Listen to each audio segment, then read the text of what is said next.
vous affirmez ce que vous voulez affirmer, et vous voulez qu'on ait une réaction beaucoup plus virulente vis-à-vis de ça, alors qu'il y a de l'autre côté des faits avérés où il y a zéro réaction. Monsieur le Président, soyons sérieux. La réalité, on ne peut pas réviser la réalité des crimes qui sont réels. Mais puisqu'on parle effectivement de ce qui se passe au Congo, parlons de ça précisément. Les minerais qui sont sur votre sol, qui sont très visiblement utilisés via le Rwanda et commercialement par Apple. C'est une plainte. C'est une plainte que vous, l'État congolais, vous avez déposée, n'est-ce pas? Que fait Apple exactement? Expliquez-nous, selon vous, ce qu'il est en train de faire. Mais il fabrique des téléphones. Qu'est-ce que vous voulez? Vous avez sûrement un téléphone Apple. Ça veut dire que dans l'iPhone que nous possédons... il y a du sang des victimes congolaises. Et ça, vous en êtes sûr? Certains.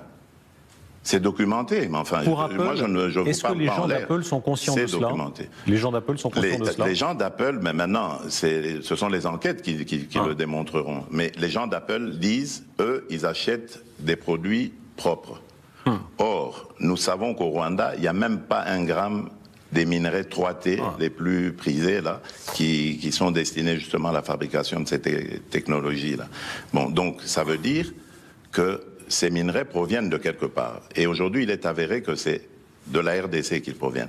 Ils arrivent au Rwanda, il y a des ONG qui sont complices avec le régime rwandais, qui commencent simplement la vérification sur le lieu d'entreposage, et non pas le lieu d'origine de ces produits. C'est-à-dire les mines congolaises, dans lesquelles on accède après avoir violenté, massacré des Congolais. Vous mentionniez tout à l'heure le lien que vous maintenez avec la Russie. On va voir ce qui se passe lors du débarquement ici, en France, si les Russes viennent, qui vient, etc.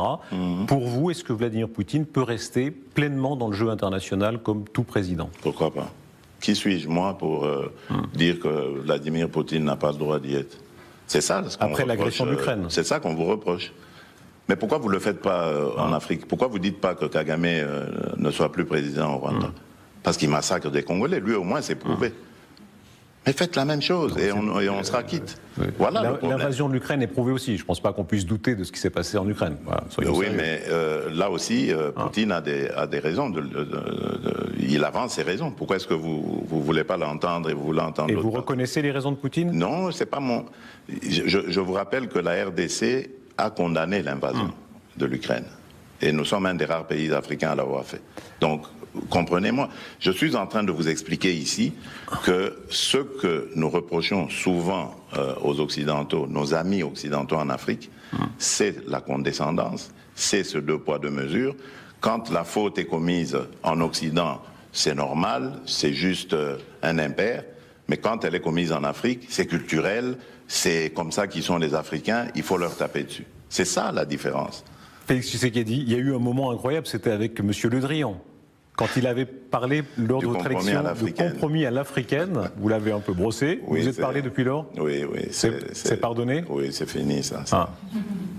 C'est normal, hein, c'est encore une preuve de condescendance, je vous ai dit. Lorsque il y a les élections aux États-Unis, vous voyez avec George Bush et Al Gore, ce scandale, il n'y a pas de compromis à l'américaine.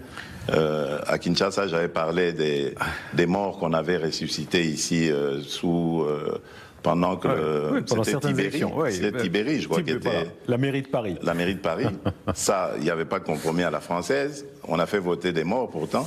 Mais lorsque ça arrive en Afrique et qu'il y a quelques irrégularités, ça y est, les Africains...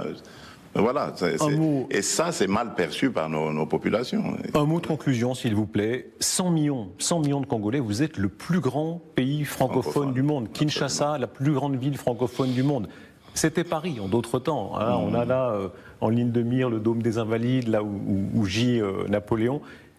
Quelle leçon historique vous en tirez de ce grand mouvement démographique qui fait que... De chez nous. Oui, que la France rapetisse et que l'Afrique grandit. À mon avis, c'est l'évolution démographique qui en est à la base. Donc, nous étions, et je crois que nous sommes encore un continent sous-peuplé, et aujourd'hui, nous sommes en train de le repeupler par nos citoyens. Donc, à mon avis, il faut laisser les choses se faire comme ça. La puissance ira avec, la puissance économique, politique, toute la puissance ira avec. Avec le développement démographique. Je pense que si on nous laisse faire vraiment les choses telles que nous voulons les faire, entre Africains, les choses pourraient évoluer. Il y a beaucoup de potentialités en Afrique. La première, c'est cette ressource humaine, cette jeunesse entreprenante, ingénieuse, et qui a besoin justement d'être encadrée et accompagnée. Et je crois qu'avec ça, nous aurons... en tout cas, nous donnerons rendez-vous, nous serons présents au rendez-vous du développement. Oui. Monsieur le Président, merci beaucoup. C'est moi qui vous remercie.